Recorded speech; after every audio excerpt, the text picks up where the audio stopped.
সজিনা পাতা বা সাজনার শাক কম বেশি সবাই চিনে। আজ আমি রান্না করব সজিনা পাতার শাক, আর সাথে সজিনা পাতার উপকারিতা ও গুণাগুণ সম্পর্কে আলোচনা করব।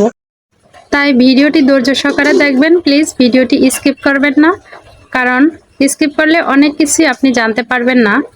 তো সাজনার শাক রান্নার জন্য আমি প্রথমে শাকগুলো ভালোভাবে পরিষ্কার পানি দিয়ে ধুয়ে নিয়েছিলাম, কারণ এই শাকগুলো খুবই ছোট ছোট, তাই কাটার পর তো ধোয়া যাবে না, এই জন্য আমি আগেই ধুয়ে তারপর পানি ঝরিয়ে নিয়েছিলাম। এখন আমি এই যে শাকগুলা কেটে নিচ্ছি, আর এগুলা কেটে নেওয়া কিন্তু একটু খুবই কষ্টের, কারণ এগুলা পাতাগুলা কিন্তু খুবই ছোট ছোট। তাই আমি হাতের মুঠোয় নিয়ে তারপর দুই ভাঁজ করে কেটে তারপরে যে আস্তে আস্তে কেটে নিচ্ছি। অনেকটা খেসারির শাকের মতো এগুলা কেটে নিলে আর কি ভালো হয়। তো অনেকে আস্তেও রান্না করে খায়, তো যার যেমন ভালো লাগে।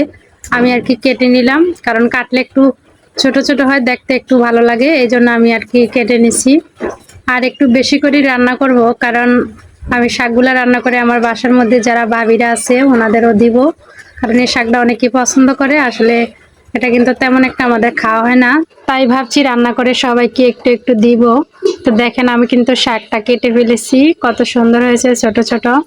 আর সাজনা শাক রান্না করার সময় কিন্তু পেঁয়াজ রসুনটা একটু বেশি লাগে, তাহলে কিন্তু শাকটা খুবই মজা লাগে। তো আমি কড়াইয়ে তেল দিয়ে তারপর শুকনো মরিচ কুচি ছোট ছোট করে কেটে দিয়েছি, আর সাথে যে পেঁয়াজ আর রসুন কুচি দিয়ে দিছি অনেকগুলা, কারণ এই শাকের মধ্যে একটু পেঁয়াজ রসুন বেশি দিলে আর কি শাকটা বেশি মজা লাগে। পেঁয়াজ আর রসুন কুচিগুলি যখন ভালোভাবে ভাজা হয়ে যাবে, এই যে বাদামি কালার হয়ে গেছে, তখন কিন্তু আমি সাজনা শাকগুলা দিয়ে দিব। আর এই শাকে কিন্তু আমি কোনো পানি ব্যবহার করব না, কারণ শাকগুলা এভাবেই একটু ভিজা ভিজা আছে। আর এই শাকগুলা কিন্তু রান্নার সময় একটু পিচ্ছিল হয়ে যাবে, তাই কেউ ভয় পাবেন না, আবার নাড়াচাড়া করতে করতে ঠিক হয়ে যাবে। তো আমি একে একে সবগুলা শাক দিয়ে দিব, তারপর পরিমাণ মতো লবণ দিয়ে দিব, দিয়ে শাকটা ভালোভাবে আস্তে আস্তে ভেজে নিব। তো শাকটা ভাজতে ভাজতে আপনাদের সাথে সাজনা শাকের কিছু উপকারিতা ও গুণাগুণ আলোচনা করি। আসলে সাজনা শাকে আছে প্রচুর পরিমাণে ভিটামিন এ, সি এবং ভিটামিন ই। সাজনা শাকে আছে লেবুর থেকে 7 গুণ বেশি ভিটামিন সি, এবং কলার থেকে বেশি পটাশিয়াম, এবং ডিমের চেয়ে বেশি প্রোটিন রয়েছে, ও অন্যান্য শাকের তুলনায় এই শাকে 27 গুণ বেশি আয়রন রয়েছে, যা আমাদের রক্ত স্বল্পতা দূর করতে সহায়তা করে। এছাড়া সাজনা শাক ডায়াবেটিস নিয়ন্ত্রণে, হার্টের সমস্যা ও কোষ্ঠকাঠিন্য, শরীরের ব্যথা এবং বিভিন্ন রোগের উপকার করে। এছাড়া আমাদের শরীরের রোগ প্রতিরোধ ক্ষমতা বৃদ্ধি করে। এছাড়া চুলের ও ত্বকের যত্নে সজিনা পাতা ব্যবহার হয়ে থাকে। তো আপনাদের সাথে আলোচনা করতে করতে কিন্তু আমার শাক প্রায় হয়ে গেছে। দেখেন শাকটা কিন্তু একবারে ভাজা ভাজা হয়ে গেছে, আর কালারটা কিন্তু অনেক সবুজই রয়েছে।